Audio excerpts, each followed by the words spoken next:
Okay, we are live. Hey. Oh my goodness. Listen, y'all don't understand. I am so excited about today. No, I can't even possibly help you understand how excited I am for today. So, for those of you that are brand new to us, which it's a new show, second episode, everybody's brand new to us. But hello. Welcome to the Setup, Smile, Empower, and Thrive, where we talk to entrepreneurs, especially about how to get your mind right, how to get your life right, how to smile, empower, and thrive. I'm just saying. And all of us have gone through this journey. The reason that this particular show was started was because I really was looking at what's been going on in the lives of entrepreneurs around me. And one of my particular missions is to be who I needed when I needed somebody. And as an entrepreneur, a lot of times you need people to talk to you, not just about the journey, but about how they kept going when it just really didn't seem like it was something you'd even be able to do. Right? There's a number of hiccups, bumps along the way, pitfalls, mindset tricks, and things that happen. There's a lot of things that happen in our lives as entrepreneurs that really have many of entrepreneurs throwing in the towel, sitting back, accepting things that really they shouldn't, i.e., everybody tells you if you're an entrepreneur, don't get a job. And guess what? You sitting up here failing and struggling and life is hard. And you're like, but I can't get a job. I'm an entrepreneur. Listen, today we've got somebody here with us to talk about it because she understands. And for those of you that know me or that don't know me, maybe you're new, maybe someone passed this around to you and you said, now who in the heck is this Myra J. Stepter person? I don't know. Well, I am the chief smile producer, and all that is, it just means I'm out here producing smiles and producing smile producers. I want you to live a life that makes you smile. And essentially, I deal in mindset, but it's really about you knowing that you have greatness in you, but being able to bridge that gap and move into actually embodying that greatness. So, listen, I'm excited right now, though, because look, she's smiling. I'm excited because listen. It's so hard not to smile. Right. I'm so excited. Okay. So you guys, listen. This person that I'm about to introduce to you, she's sitting right there, all cute and pretty and everything. Let me tell you something. It's been about 4 years now, almost 5 years we met.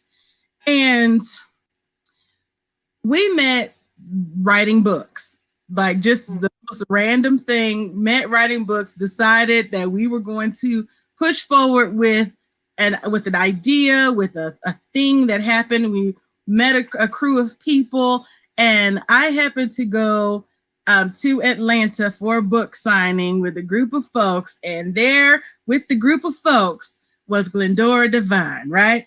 And we had done a number of different radio shows and things like that. Oh my Lord, my phone. Stop, phone. Can you not do that to me on the broadcast? Okay. So, but I met Glendora Divine and I was like, she is such cool people. She is such cool people. And I was like, she's regular folks. And then I find out, oh no, she's like a licensed professional therapist, like board certified. Like she is like, you know, when you think of people that are like the muckety mucks and the folks like, you know, they're well educated. They have everything going for them.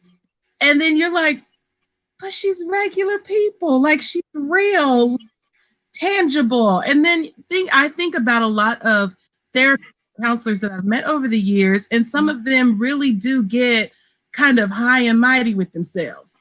And you're like, could you just be regular? Could you just be a human being, regular person? And then you meet somebody like Glendora and you're like, oh, hey, girl.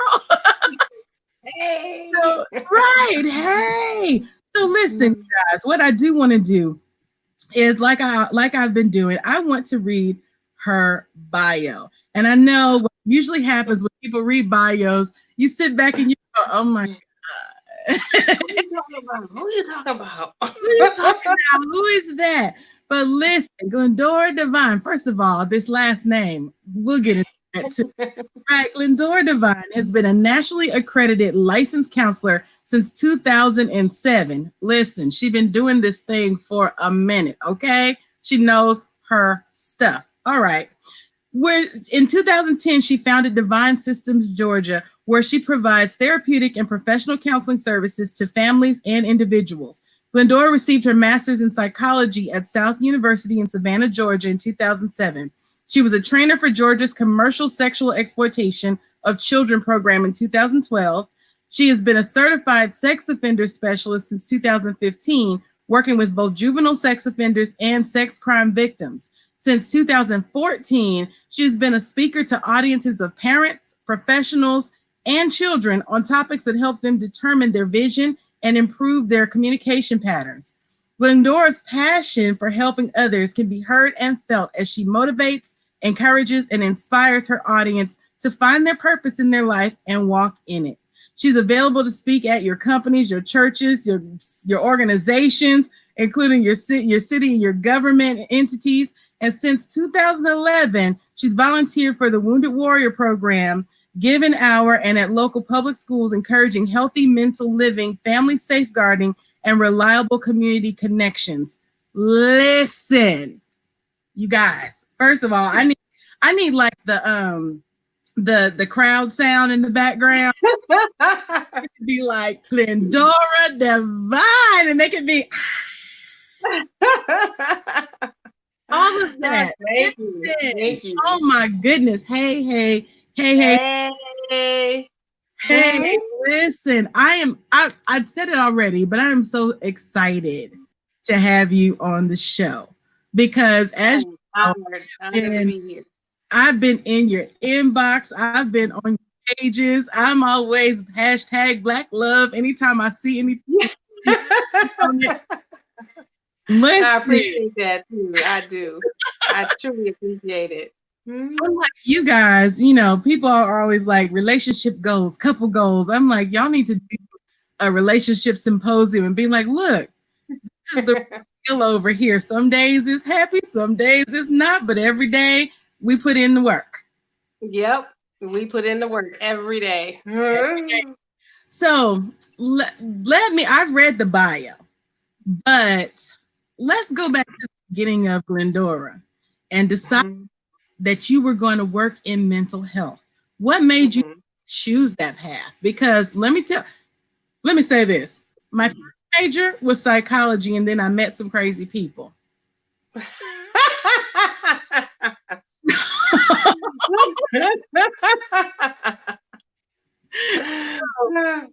What kept you going down the path? Because it's a lot of work. It's a lot of work. It is. Well, what honestly kept me focused and going down this path is it really just in me. So when I was always around my friends or my family, I'm always just trying to help somebody. And I was like, oh, well, we can do it. Have you thought of this? Have you thought of that? Well, just try this. And when I got into the coursework of psychology, I just felt like, you know, it just spoke to me. It was just me. And I was understanding it came so easy. So, you know, I heard so many times, if God is in it, then it flows easy. And that's how it flowed for me. And so I just never went anywhere else. I just stayed there. And when I was actually graduating from master's school, we had a little party and my husband gave a toast and he stood up and he was like, I just want to give a toast that she finally can get paid for being in people's business and stop taking my money because this is just what she do. And, you know, and I was just like, oh my goodness. But he was like, and it was the truth. So, you know, I just always been that person to try and help somebody else. And I think I'm just like a naturally born servant. Okay, that is awesome. Because this is the thing. There are people out there that are trying to find their path and their purpose. They may be naturally in everybody's business and not, you know what, this may be an option. This may be something that you should look into. And understanding that even though it might be a road or a journey that they'd have to go on, because the educational part of this is nothing to sneeze at. It's not. It's not. It's Nothing to not. sneeze. Often people be like, hey, Dr. Divine. I'll be like, hey, it's not a doctor. I stopped at school after I got my license. I'm not going back. So let's take the doctor and off. Okay, I'm over it. Right. You're like that is not my ministry. That is No, not going back. And that was the thing. I remember looking at the path required, whether you wanted to go to be a counselor or therapist, or if you wanted to go full in on psychiatrist. Mm-hmm. Right. Then it was like, you want me to be in school how long? And you want wait, and how much is that going to cost?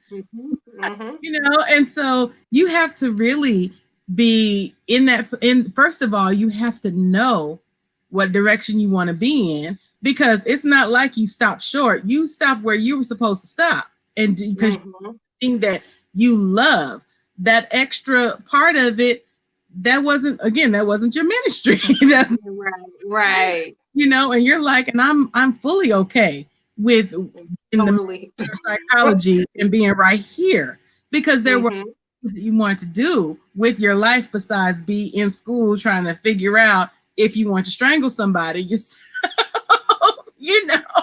Right. Questioning my intelligence. Right. Do I really know? Like, I don't know. I don't know if I know this or not. Another 10-page paper. Right. Another paper, another research, no, God, no. Yeah. So that's where I'm excited that you even mentioned that you were like, no, I didn't want to be the doctor, because even with the way that our goals, dreams, and desires hit, sometimes you have people in your ear telling you that you can't do it, and then other people that are pushing you toward it, but it's not where you're supposed to go. Exactly.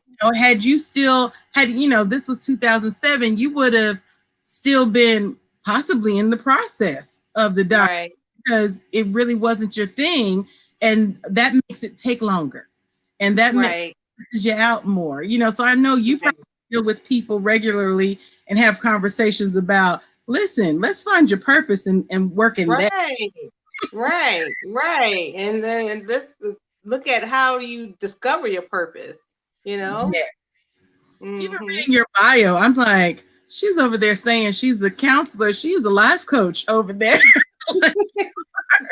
You are really. But see, the only reason that I don't pursue that area is because I do have a license, and if I did become a life coach, I still am held to the ethical standards of my license. So I'm like, okay, well then that's a waste of my time, because I'm already doing this. So, and I already got to follow these guidelines. So yeah, just get in where you fit in. We're gonna do counseling. And listen, that's a good point as well. That's a good point as well, because there are some people out here that are in these life coaching streets, and and there are some people out here in these life coaching streets. They have not certification 1. Is that what they got to do life coaching from that person? And then, and they don't know, they don't understand, because I dealt with this when I did all of my certifications for coaching, and I met with some psychiatrists, and and it was funny because they were like, okay, where'd you get your certification? So we were having this conversation, and I knew how they were coming at me, right? And speaking engagement that we were at, and they were the panel. I was just one of the speakers, and so after, I could tell afterward when we were talking, and they were like, so where'd you get your certifications from? And asking these different questions. And I laughed. I said, let me stop you. I know why you're asking me these questions. You want to see if I have some ICF certifications. You want something that is notable and known. I said, and yes, I have those. And she was like, she said, because there's people out here getting weekend certifications, and they're not necessarily helping people get their, Mm-hmm. you know, so we had to have that conversation because I said there are certain times where a person has come to me and I've said, let's find you a therapist. Let's Mm-hmm. somebody to work because I've talked with a number of psychiatrists and counselors, and I'm like, listen, we can work in tandem. I'm working Yeah. on how you move forward. You got to deal with what happened. That's not my ministry, like I'm like, you have to uncover the stuff so that I can take them further. and Right. and a lot of times I think people misunderstand how it all can work together because Mm-hmm. body's not really working in their lane. You Exactly. know? Exactly. so Exactly. it's great that you said that. You were like, no, no, no, my lane is over here, and we've got some standards and some things, and this is what we're going. Amen. And I'm following those. I'm following Yeah, those only. Okay. So. yeah. And I think both industries get kind of a bad rep too, because there Mm-hmm. are people that get out of their lane on both sides, and you're like, Mm-hmm.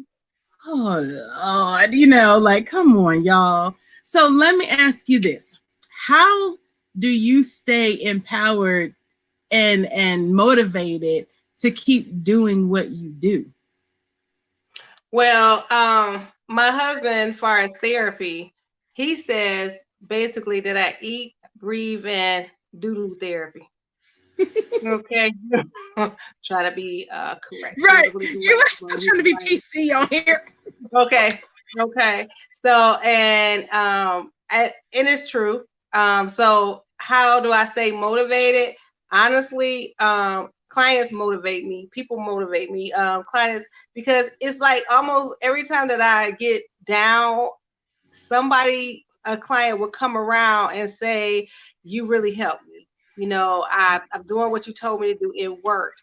Or they'll put up a review on Google, and I didn't have nothing to do with that. It's all of a sudden it's popped up. So I feel like God is like saying, hey girl, get yourself back together. Here, look at this. Here, so it's like I get those punches of encouragement that I'm not looking for, but it's based off of how I made somebody feel, how somebody don't change their life based on something that I don't said, or the direction I don't told them to go in. So that honestly says, all right, come on, you keep going, you can do this. Another way that I stay motivated is that literally I keep talking about him because he is my everything, my husband. He honestly pretty much keep me balanced because he's know how I go hard here, and for anybody that come through my door that I see, he know that I would just do whatever I possibly can to try and help them. So he pretty much keep me scheduled, like you can only do this Monday through Thursday. So he took me off work on Fridays and the weekends, and he made rules such as when I'm at home, our bedroom, I am not allowed to talk about the office or clients or what. And I'm not telling him ever what the client's going through, but Right. I mentioned to him that I wanted to go find some type of new resource for my clients, or I want to go and start changing how I'm doing something for the clients. And so he made it a flat out rule, and I just honor it because it is not worth arguing, and I need him to be my friend and lover. So I ain't got time for that. So what I would do is tell him, so he'll say like no talking about the job period in the bedroom at home, right? So that's another way. So he actually come up with like boundaries, and I just basically respect them, and I don't try to argue him or cross him because I know I do a lot, and I don't see myself doing a lot. I don't feel like I'm doing a lot. Even sometimes he'll say, you know what, you're not gonna go nowhere this weekend, so kind of just get your mind ready to chill in the house. And again, I don't argue with him because for the most part, I'm running all the time. So when he do say, hey, chill today, I just go ahead and chill. Do I want to? No. But as a wife and in a relationship, I know how to listen and I know how to submit. So therefore, I practice those so I can maintain this marriage that I have Right. and lover that I have. Right. You're like, man. So yes, so I can maintain it. So I truly put value into him because he is my team. And so he actually helps me get this, keep it balanced and understanding like, okay, you got the energy now, go do you, or, you know, you moving a little slow, or you just did a lot, you know, so that helps me. The clients, it's nothing like hearing somebody say that they have moved to another level based on talking to you. Yeah. That is just Yeah. so overwhelming. So many times I'll say, and I say it like probably once a week or whatever, and I just be talking to God, and I would say, because I'm a believer in a higher power, and I Yeah. would tell the higher power, I would tell Right. it, the spirit, basically, if I die today, please let my work speak for me. That is something that my aunt had on her casket, and I wasn't even in counseling at that point. I was still just coming out of high school, I believe, and that really just resonated with me because when I read that at her funeral, I literally knew her work, and then I knew what kind of work she did, and I'm like, it speak for you, you know. So I'm Yeah. like, You're like, I this is want it. that legacy, and I would just get on Right. that mission like that. Right. You're like, because that's not, you're like that. Mm, no. And you know, Yeah. it's funny because I know that just from what I've seen from the outside looking in, I know that your marriage is very important, and I know that just like you're saying, and I want to keep this marriage, he wants to keep that marriage, and that's very important that both of you are in it to win it. Both of you are like, hey, you know what? In order for us to thrive in this life, we've got to do it together. And just like he does that for you, I'm sure you do that for him as well. Like, hey, you've been going hard in the paint. I need you to, it's chill time. We're going to chill. Even though everything inside of me is like, let's break out. Let's go do something. There's also that, you know what? Let's just hang. You and I just go hang. So I think that even more than you guys being out there writing a book, being on a platform, anybody that can see you can witness that, you know what? These are real people doing real things, just hanging, chilling, and making life good. And Mhm. something that it's not a it's not a not really a even though it's Instagrammable, it's not the typical Instagrammable look at our relationship and we're so wonderful, and and you can tell, you can look in people's eyes and tell when it's not wonderful. If you just Right, right. you can look at people's eyes and be like, really? Mm. No. you know Hmm. but there are times where certain posts and certain things that you've put out there, it's just like, I'm just honoring him today. That it ain't today I'm just like, you know what, this is just a good man, and I'm gonna put it out there for the world. And that kind of stuff people can feel from you, and I'm sure people that deal with you guys on a regular basis can see that too. And so and I know you've said he empowers you, he motivates you. And is that something that you even talk to your clients about their significant others being able to identify those things that they need and bring that up? Like, are those even conversations that you have? We definitely there are conversations that we have because again, is in order to have that conversation, I have to make the person look at themselves. And the other thing about that is the not only that for us to look at one of the questions that I always ask people that are in relationships, and as I find out how long they've been together, it'll be 20 years in December for us being Wow. married. Yeah. So when I ask people, I say, what now you've been together 2 years, 3 years, 4 years, 1 year. I say, tell me, what have you learned from your partner? What have they literally taught you Yeah. know? And then a lot of people get stunned. They don't really put that thought into it and see if I'm really learning something from this person. And or Mm-hmm. are you teaching? What have you taught? What can you Yeah. say that you taught that person? So, I think that's a big deal to see if this relationship is really working. The other thing that I say is, what have y'all built together? Mm. What have you actually built together? A lot of people don't take that into consideration, but the Right. reality is when you in a relationship, you have to be building, you have to be learning. And the last thing that I always focus on is when we're in a relationship, I need you to recognize that you are still growing. So Right. as you are growing, you are changing. So things that you might used to like, you don't like anymore, and you can't really explain it. It just don't feel right anymore. You have grown. We'll look at our children and we'll say, "Oh, you get so big, you in high school now. Oh, you get so big, you wear extra large now." And Mhm. when we look at us ourselves as adults, all we really focus on is the physical growth. Oh, I can't fit Right. that no more. I'll gain some weight. But what Right. about your mental growth? What about your spiritual growth? What about Mm. your emotional growth? Are you more able to control your emotions at this point, or are you still yelling and cussing like you were in high school?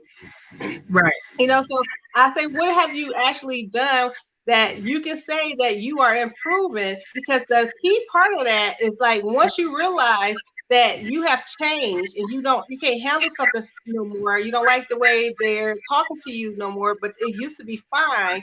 Once you realize that, that's how you have to communicate that to your partner, because what you'll be communicating at that time is them learning how to love you today, because the way they used to Mm. love you don't work anymore. So you have to continue to teach them how to show this action of love and love Yeah. you today, instead of not saying nothing, being passive, just going along with it, but really being irritated. Now you lashing out, and now we arguing without the simple things of just saying, you know what, I think I changed. I can't get on my knees no more. Right. They, Hey. they ain't no good. They ain't no good. Right. I like to have Listen. fun. I like for us to laugh. I like to have Yes. fun. Okay. Yes.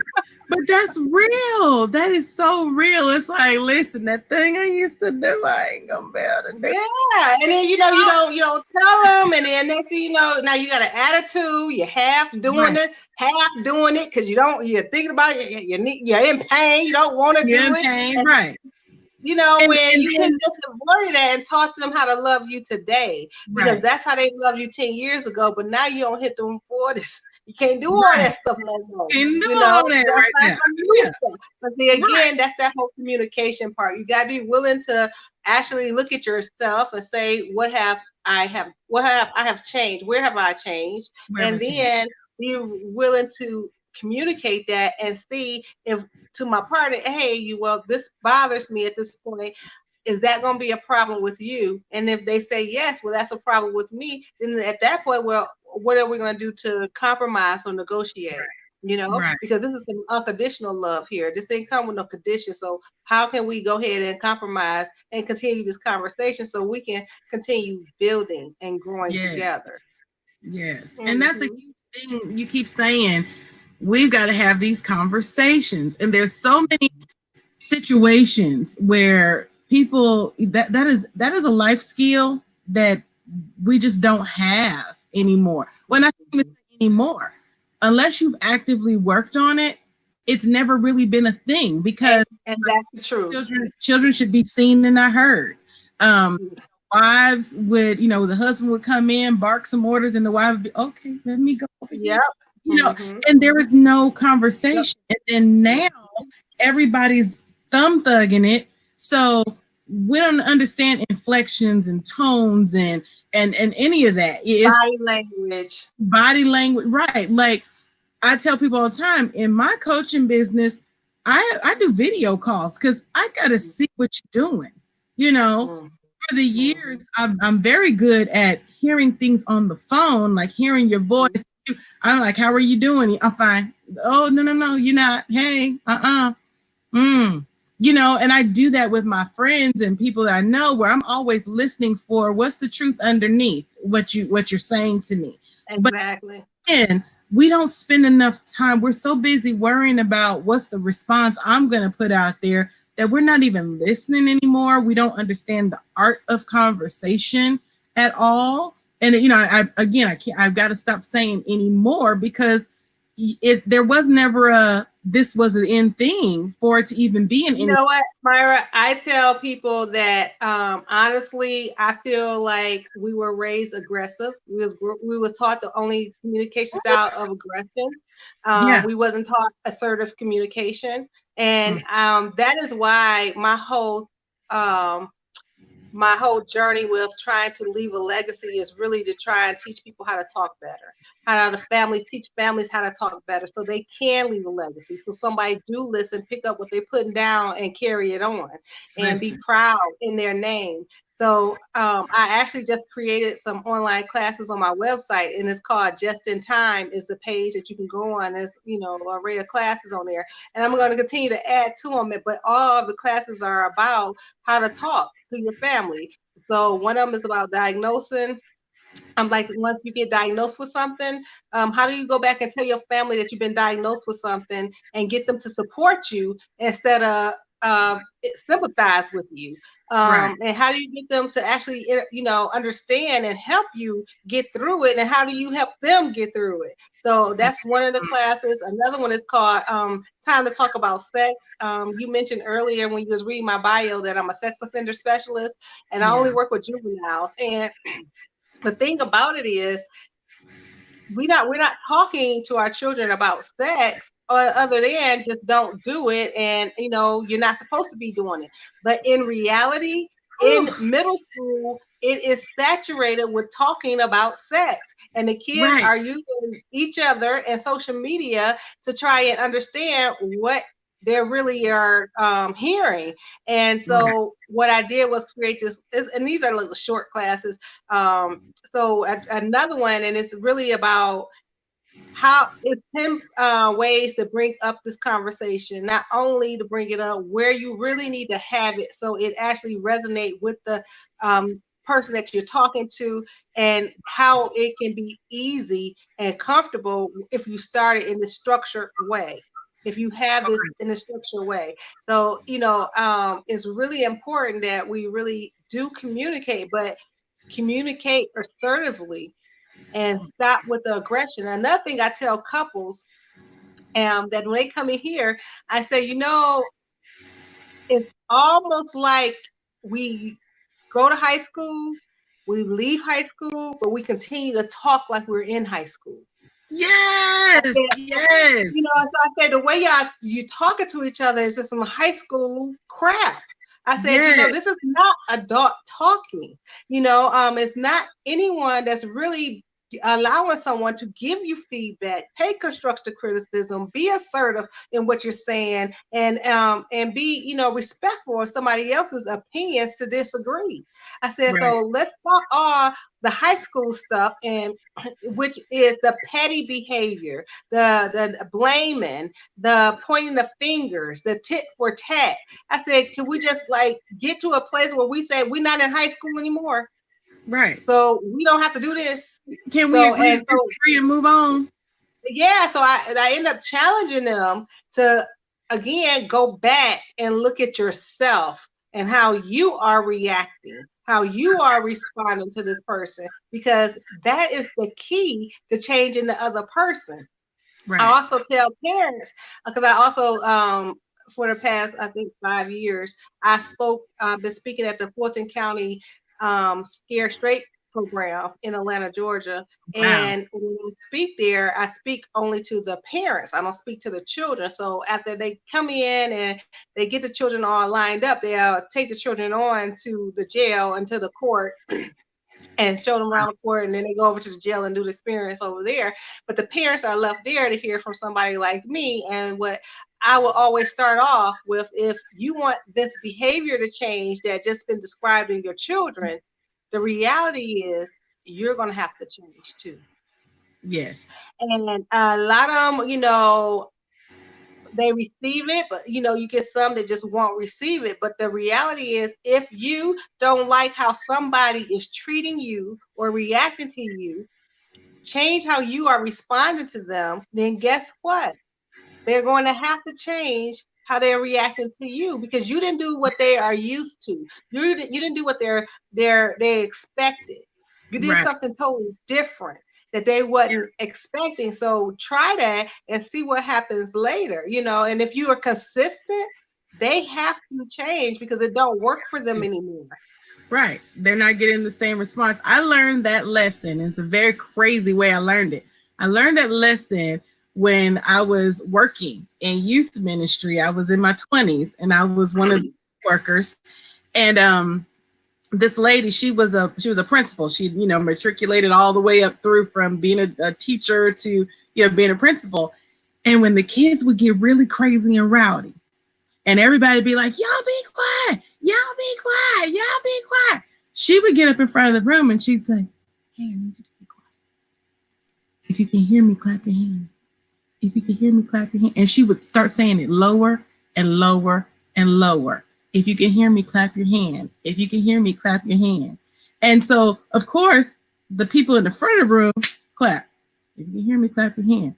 And then finally, people are like, you know, the other kids like, what is going on? Until literally everybody is quiet and trying to hear what she's saying, you know, and then sometimes she would switch it up like midway through. If you could hear me, snap your finger, you know, just something, you know, and so and keeping their attention until the room got quiet. And she said, okay, thank you so much for paying attention. Now we're going to move on to the next thing. Now you're ready to receive your next set of instructions, right? And so I went to her and I was just like, okay, that I've never seen anything like that before. That's the craziest thing. Like, what did you do? Because I was fascinated, right? And she was explaining to me, she said, the way that these kids are used to receiving instruction is by someone hollering at them and someone abruptly stopping them and yelling and screaming and telling them that they're wrong. She said, I didn't tell them they were wrong. She said, because we were in a heightened situation. Everybody was loud and having a good time and doing what they were doing. She said, but in order to get them to do what I needed them to do, I couldn't join into what they were used to. And I couldn't join into what they were doing. I had to change. Right. And so then I was understanding that. I'm like, oh, if you want people to pay attention and do what you need to do, you got to change the game. You can't go in doing exactly what they're doing, and you can't go in treating them the same way. So over the years, especially when I've worked with kids, but then even when I work with clients, I'm always like, no, you know, I've told them I have a 6-year-old niece that I've been doing a lot of work with recently. And I had her laughing one day because I said, listen, Auntie is never going to yell at you. I'm not going to do it. I'm not going to fuss. I have no desire to fuss you. We're working on these spelling words and these projects, and I'm helping you. And we've been working on behavioral stuff and all the essential oils and the quiet times and all that. I'm never going to yell at you. I said, now, if you choose to not do what you need to do, I'm just going to tell your mother and your grandmother, because they, and you know this, are going to go off the you know, but then also having conversations where I'm like, okay, you can't yell at her all the time because you don't want her to get used to that. And the same thing with people talking about, oh, well, you know, you just make these kids do their work and da da. No, I don't operate like that. I'm trying to get you to love learning. And so for me to yell at you to get you to learn and to do that, you know, you better get it before I whip you. Like, that's never been my zhuzh when I've worked with anybody's kids. I don't do that. I'm not about to whoop you because you're not spelling the word right. We're just going to keep practicing the word. Right. That's the unlearning that unfortunately we've all gone through. And then I know going to the legacies, but even the mental health, you're having to now deal with those people that grown up learning fear-based learning, or everything, in order to make anything happen, there has to be some sort of whooping attached to it. And, you know, even with her, we've had conversations about consequences. But I lead in with, we have good consequences and we have consequences. That's right. Consequences Right. doesn't just mean bad, you know? Exactly. And so now, you know, we have, I give her the opportunity to make a choice. You know, I'm like, okay, what you're doing right now is unacceptable. So this is the warning. If we do it again, we're going to have a bad consequence. Would you prefer the bad consequence, or would you prefer a good consequence? And she was like, well, I don't want a bad consequence. Okay, so we're going to change our behavior. Right. You know, and I'm like, in order to get the good consequence, we have to do this, this, and this. Are you willing to do this, this, and this? And let me just give you a tip too. If when it comes to like the bad consequences, ask her to name you 3. Okay.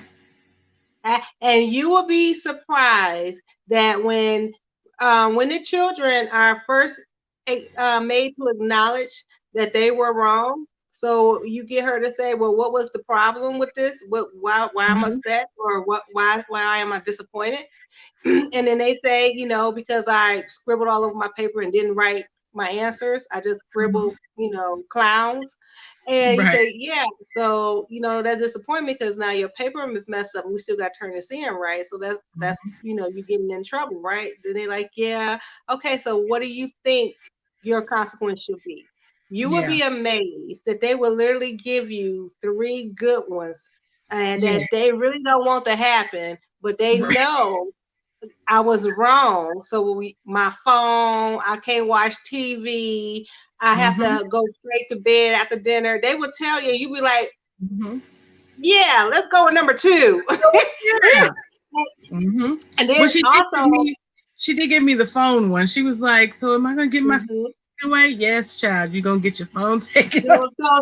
So like when she says she know that, right? So tell her to give you 3 things, because she would come up with 2 other things that she feel just as connected to as the phone, because she understand that I am doing this based on the repercussions of what I've done.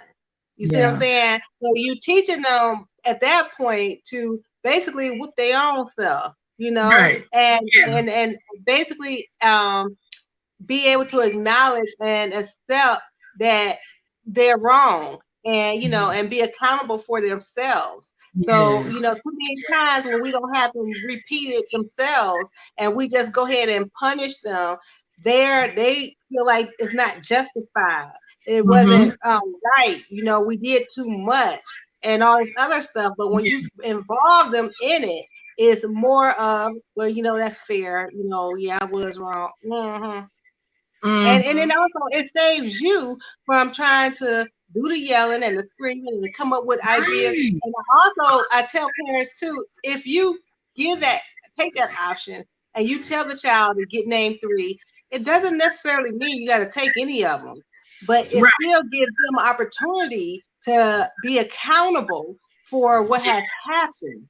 And that is more important than you honestly punishing them, because once they are accountable and they're able to say it, I mean, they process that, and hopefully that will help them moving forward with decision making.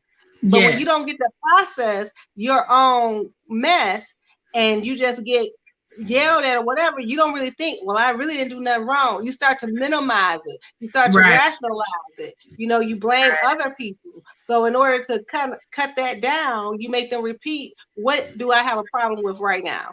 And then once they say, okay, now you tell me what kind of consequence, name me 3.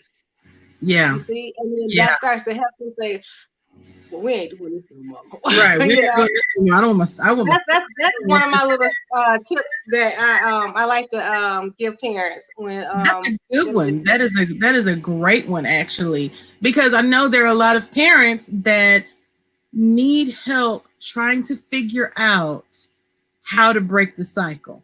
How to, you know, because The only discipline they ever knew and understood was being yelled at and being whooped. That or you get put on punishment. You can't go outside. Well, these kids, Right. okay, I don't want to go outside. Like Girl. so that okay. So now and you know, even us talking about the communication issues in relationships, it passes over to the children. And so Mm-hmm. it passes over to really every area of your life. I was talking even with an entrepreneur recently, and they were having an issue. You know, everybody's always talking clarity, clarity, and, you know, get clear on this and get clear on that and get clear on whatever, whatever. And part of the issue that people have is they're waiting to get clear on something before they even start the process of communicating and talking it out. And what I have found, and help me with this as well, what I have found is that if you don't start at least talking about it and getting what's in your head out of your head, you can never get clear on it because you're too busy running scenarios, ideas, and things in your head. And so you get stuck kind of in that weird bubble yourself. Okay. So what would you recommend for people? Well, that reminds me of when people just say, just have faith. Just have faith. Look, you see me Really looking over to God like, just have please, faith. oh God, talk about that, And, please. and my problem with that is people will say that to you in a minute, but they Yeah, don't tell you how to get it. They don't tell you how to get faith. And the yes, reality of it is faith is something that you honestly see for yourself. You honestly believe this is going to happen. You see it. yes. So, they say, oh, you sick. Well, just have faith. You'll feel better. So they want you to go ahead and see yourself already being better. So the thing about it is like I see literally myself being better, and that can go into meditation, taking some Mm-hmm. time to myself so I can actually visualize myself running down the street and doing well and not Right. stopping because I can't breathe, but I'm sprinting. I Mm-hmm. can visually see myself doing this. Then what's going to happen? I'm going to write that down. I'm going to write down literally, I see myself running sprint. Right. So now I wrote it down. I can see it, Yeah. right? So I have visualized it, but then I wrote it down so I can still see it. Now that I see it, me keep looking at it, I'm going to end up believing it more. Right. So as I continue to believe it more, I'm doing things that's going to help me make it come true where I achieve it. Yes. Because Yes. I keep seeing this, so now I'm going to go and get me some running shoes. Mm-hmm. Even though I can't do it right now, I'm going to have them ready. I'm going Yeah. to demonstrate my faith to my higher power that this is going to be what I'm going to do. Right. So I'm buying them shoes, even though I can't run that fast yet. Right. You see, but Right. I see myself running that fast, and those are shoes right there that I'm going to wear. Yeah. Right. And so then what happens is it honestly starts to come through. Now, the other part of that is like you will say, oh, well, I need clarity. I really want to run this sprint. I do. I want to be in this marathon, but, I just really need clarity. Is this what I'm going to do? I think this is what I'm going to do because I thought about it. Right. Mm-hmm. But I really didn't take a moment to visualize it. I'm just still thinking about it. And I know where it's at. Yeah, I can do it. But then the phone ring and I got to answer. And it's a bill collector. I got to talk to them. The kids came in. Oh my goodness, I ain't Right. finished cooking. Oh my goodness, look at the laundry. I ain't finished that. Oh, well, I got a meeting over here. Now, oh wait, you need a project you need me to handle? Wait a minute. You want to do it? What's going on? I don't Right. take care of my whole family and the job. All it is, I forgot about my marathon. Yes. I seen it, but I never wrote it down so Right. I can continue to have the vision in my face. So Right. now the old saying, out of sight, out of Out of mind. mind. And so what Yes. has happened, all that stuff in your head is chaos. And what turns around is now you frustrated and you snapping on people because now you feeling unappreciated. Now you don't think you feeling everybody's taking advantage of you. Now you feel like it's just ungrateful because just nothing is going my way. But what the reality is, You didn't take advantage of taking care of yourself and writing down what you see and you believe in for yourself. And so now Yes. you give priority to everybody else and their dreams. And Yes. now, as their dreams take off, as they doing what they want to do, and now you don't have another moment to sit still. Now you want to feel some type of way because your dreams ain't taking off, but you ain't put no energy into it. You put a thought and you let the thought go out of your mind because you didn't write it down and keep that vision in your face, in your Yes. face.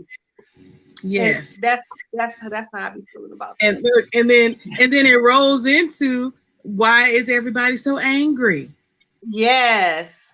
Yeah. Everybody, because I Exactly. wrote down That's earlier you chaos. were saying something, and I was like, anger man, when you were talking about growth, and I was like, anger management, because I see that so often. Everybody's, oh, because I just got anger problems.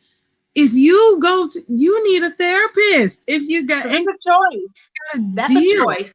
If you Yes. have anger problems, that's a choice. You choose to have anger problems. Yes, I Anger remember. is a What choice. was it? It was a program that I was going through, and they said you can only physiologically or biologically be angry for 90 seconds, because without making the choice to be it, like your body can't stay angry that long. Like if you're angry, you got a minute and 30 seconds to be angry, and your body naturally is like, I'm done with this. Ugh, don't feel good. And you know why? Because if you think about it, Myra, from the time you woke up this morning, how many feelings that you honestly don't experience up until this moment? Right. So the thing about it is, we can become angry, but as soon as we become angry, something in life is going to happen where it's going to take our mind off of that made us angry and make us focus on something else. So Right. just allowing yourself to live and not exist is what's going to help you move past that anger. If you're just trying to exist, then you're going to sit in that anger and you're Mhm. not trying to actually live. Yeah. And that look, that's part of the thriving. That when I was, just thinking about the things that I want to bring to the world, and the things that everybody that I talk to want to bring to the world, it's about us making the choice to say, how am I going to live well? How am I going to thrive in this life? How am I going to move from just surviving? Because Yeah. many of us are sitting back going, well, they told me it's supposed to be like this, and struggle is normal for everybody, and I gotta scratch and survive. And we're hanging on the words of the Good Time song. And it's like, Girl. times they weren't having good times, y'all.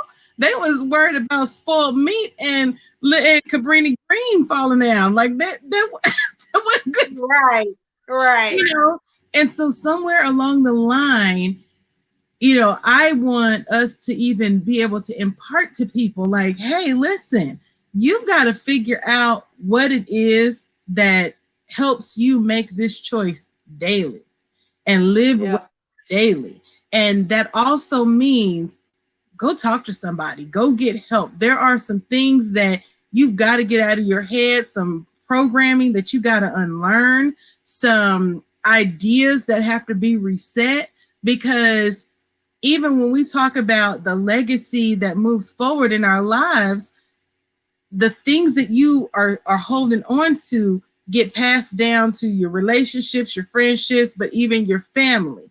And I know quickly, I know it's almost time for us to go, but talk to us. I know you wrote this wonderful book, Leaving Legacies. I know, look, you wrote this wonderful book. Talk to us about look, why do they need to get it? I know why they need to get it, but why do they need to get it? And what is it that the book is helping them focus on as well? okay. The book is a behavior therapy book that parents can use at home. So if you are a caregiver or a parent, anybody who's dealing with children, and even like you're not a parent, Myra, but you are dealing with your niece. So you Mhm. still are a caregiver. So Yeah. it's really a behavior therapy book that you can do at home, behavior therapy at home, an action that you can do at home to help improve the communication patterns with your children. So I'm going in here. I'm going over some texting codes that you should kind of like be aware of, some apps that you really should be aware of. I'm going over here a technique that is called, I called it quality praise. You know, a lot of times we tell children, my clock is gonna go off. That's okay. um, a lot of times we tell children when we get upset with them, you know, get out my face. I don't want to see you. I don't want to look at you right now. Just go to your room or whatever. So we're quick to do something like that. But how do we go back and get that conversation back with that child after we have that, you know, because awkward. So I'm teaching you how to actually identify in the child the good things that they do, the little good things that they do, and point those out, not wait till a report card. But when you see them give their sister some water or change the toilet paper roll or put the cap back on the toothpaste, how to go in and actually give them boosts of encouragement, enlightenment, that you do see the good in them, that you do see them doing things right. That's so awesome. I gave you a technique on how to do that. I talked about the aggressive communication style and assertive communication style, and I went back and made you try to think about which one did your parent use. I also went over parenting styles, and in the parenting styles, I also went over again what is it that what kind of parenting style you've been using, what kind of parenting style your parents used, and which one do you think, and how to incorporate some other ones into it that just help you honestly communicate better. You know, I feel like we are not leaving a legacy that we're proud of. And with this book and, you know, my classes, they are to help you leave a legacy that you are proud of, that you honestly see. That you can see right now, you know, and you know that your legacy is going to be great, full of pride. That's my whole thing. So we can go to, where can we find you? Where are you? Where are you? Where can we find you? You can find me at dsgeorgia.com. D and David, S and Sam, and the word Georgia spelled out.com. You can reach out to me. I do telemed too, so I do counseling online too. So you can reach out to me at 678-212-5146. And you can find me on Facebook at Divine Systems Georgia. Also Instagram, Glendora Divine. If you Google me, baby, you'll find me, baby. Yo, listen, she is Googleable, okay? Oh my goodness. Look, I have a couple fun questions that I wanted to ask you. These are just like some just random questions, just fun. Okay. So kind of like our not really a speed round, but kind of. So what's the last movie you watched all the way through? The Joker. Okay. Just did it. Because you know we watch half of a movie and be like, yeah, I saw such. Let me scroll. But I just watched Joker last weekend. Okay. All right. How do you start your day? Is it prayer, meditation, coffee, tea, running? How do you start your day? It is with coffee. It's coffee. It's like, hey, we also, and I guess I do start with prayer, because I also always when I wake up, I always thank the Lord for allowing me to wake up in my right mind. And then I always say, I look to wonder what you have in store for me. What miracle will you have in store for me? So I always thank the Lord, and I always acknowledge that He's going to send me some type of miracle in the day. And then I go to coffee. She's like, and then I'm like, to receive this miracle, I must have this coffee. I love that. Okay, water or soda? Water. So, and it's water, and it's been water for about 8 years. But it's truly water as the last, because I was doing water and sweet tea, you know, that country thing. And but as of December, right before Christmas, I was diagnosed as a diabetic, and so I really just don't drink nothing but water and hibiscus tea. Okay. Yeah, look, keep it healthy, keep it together. Other thing, if we don't keep this together, then we can't keep this together, because and that's Listen, that's a whole other class. Look, we'll have to invite you back when we're talking about mental health. I'll come. I'll Listen, come. she's like, I'm ready. Come on. All right, let's see what makes you smile. I mean, I'm always talking about smiling. What makes you smile? I think I'm silly. So I just be smiling at all kind of stuff. And I love seeing people smile. I mean, if I see Yeah. somebody smile, I'm telling you, Myra, many days, I have scrolled on Facebook and seen your smile and just smiled. I will see your name and I will smile. Because I see that big smile you have. I have a girlfriend who has your smile. And my friend, our other friend, she used to call her Smiley because her Mhm. smile is just so pretty and she's got a beautiful smile. So y'all have like the best teeth and the best lips, the best cheekbones. So when I see things like that, that makes me smile. Yes. And and I tell people all the time, I'm like, this is it's a gift. It literally, I believe it's a gift from God. And I laugh because I get my smile from my dad. And I used to tell him all the time, like, you know what, thank you for these teeth. Because people are like, oh, how long do you have braces? And I'm like, I never did. And and I'm like, I just believe, I say to folks, good genes and God. That's literally Yeah, like yeah, dad and God. I sure appreciate it, but that's also why I use it because I'm yeah, like, it's a gift. And I tell folks all the time, I'm like, if you got two teeth and one of them is black, you still better smile because you never know how that might affect somebody's day. Some yep, having, like you said, an absolutely terrible day. And just to see somebody smile at them, around them, on a paper somewhere, on the computer, it might be just that little thing that they need. And so yep. that is awesome. If you had to shut down your business today and you couldn't be a therapist anymore, what would you do? I would probably be a chef. I love to cook. I love to cook. That is awesome. I have a greedy, greed ID. You I like, I love love to cooking. cook and I love to eat. So Yes, yes. that is So yeah, awesome.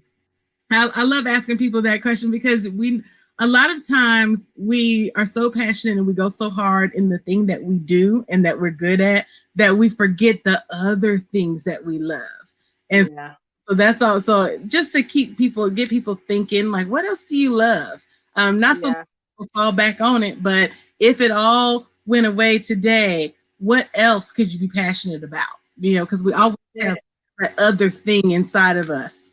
I'll be on Top Chef. I'll be on. I don't almost apply to Gordon Ramsay a couple times. I was like, I ain't ready. He can't cuss me out like that right now. I ain't ready. I'm still not Listen, ready. I'm still not listen. ready. I'm still not I ready. believe, as much as I love watching Gordon Ramsay, I believe that inside of my spirit, he would get cut with one of them knives. I ain't ready. I ain't ready. I ain't ready. He would have one good Um, time. He would have one good. yeah. Well, listen. What other parting words do you have for, especially for entrepreneurs that need to keep going? Okay. Health perspective. What could you say to any of them out there? I love to say we only have one life, so live. Don't just exist, and expect the mess of life. Expect it. Tell it you tried it, and keep it moving. Get on, keep it moving. Don't let it stop you. Expect it. And if you expect negativity, then it's not so hard when it comes to you. And because if you remember that it's something positive in every negative thing that we encounter. And that's what I would tell them. Keep it moving. You got one life. Keep it moving. Listen, you guys, keep it moving. It's really that simple. Just keep it moving, no matter what it is, keep it moving. Listen, I know I said it at the beginning, but I'm saying it again. I am so, so, so thankful that you say yes. I'm so Oh, thankful that you say yes. Because a lot of times, I don't know, just, a lot of times we have people in our lives that we're connected to and we offer or we say something, we say, hey, come support. And they're like, girl, I got you. I got you, girl. You know, and I'm truly honored. I'm truly honored that you even gave me your platform to even just say a little bit about how we can honestly leave a legacy, how we can yeah, actually communicate better with our families, and just yeah, actually how we can just, keep it moving. So yeah. I'm so honored to know you and to know you, to see your smile, and then to feel like you believe in me. That encourages me. So how I stay motivated, I see Myra. But I just know appreciate you, Myra. we're My gonna have you back for mental health awareness time. Yes. July is Black Mental Health Awareness Month, so I want to do something. All right, let's do it, and then we can talk about the entrepreneurs on that day. Yeah, yeah. I I love to. definitely want to do that because we have so much, if most people know, so much stigma around mental health that there really can't be enough conversation about it. So Exactly. forward to us connecting again. Let's do something else, even if it's not the show. Maybe we need to create a summit for July. You know I'm what? with it. I'm with it. Create a summit for July. Okay, well y'all, I'm with it. now we about to put this thing together because it's a big deal. It's a big deal. All So right, I'm with it. you so much. I know you got to Thank get on you. with your day. I And do. I if you do. out here, connect with her, dsgeorgia.com. Thank you. Get the book, get the classes, get it together. All right, you guys. Thank you so much for joining us on the setup. We will see you again on next Thursday, 2 p.m. Central, 3 p.m. Eastern. Remember to smile at the person in the mirror because that gives that person the permission and the empowerment to smile at others around, and it makes the world a better place. And just do us a favor, make today smile worthy. Bye, y'all.